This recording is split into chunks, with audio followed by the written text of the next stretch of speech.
Ano masasabi mo dun sa mga sangkot sa flood control? Puro pandurugas. Sila dapat dito. Malulod sana sila dito. Yung mga sangkot sa flood control, ano masasabi mo doon? Ay, mga sila. Sana silang binaha. Yung mga sangkot Hindi sa flood kami, oo. Para maramdaman nila. Oo. control. Ano masasabi mo sa mga sangkot sa flood control? Nila. Anong masasabi mo dun sa mga sangkot sa flood control? Ang masasabi ko na ngayon, mawalang konsensya sa buhay nila. Grabe sila. Ang daming tao naghihirap, samantalang yung pera mangilan-ngilan lang nangangailangan.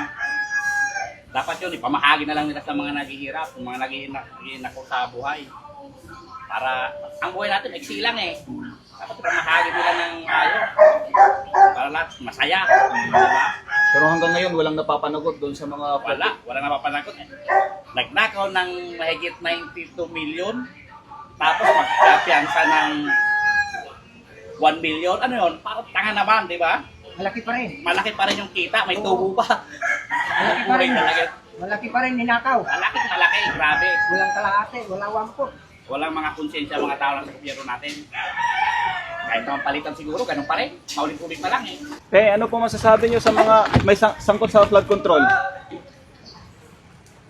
Tuluyan, parang tuluyan yung imbestigahan talaga dahil Bigyan na aksyon, kawawa tayo dito mga taga-karangalan. No? kita naman yung malaking ebidensya sa nangyari ito sa atin, oh. Pati hanap buhay natin, napiperwisyo. Lalo na po yung mga maliliit na walang matatakbuhan bahay, mas kawawa po Ganito, yung yun. wala kaming hanap buhay.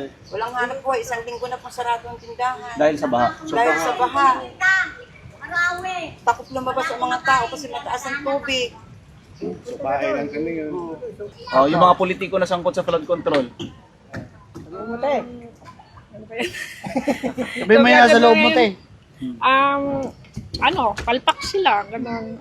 Dapat pinuuna ng pansin kasi yung baha ngayon masyadong perwesyo sa trabaho, tapos sila, hiyahay.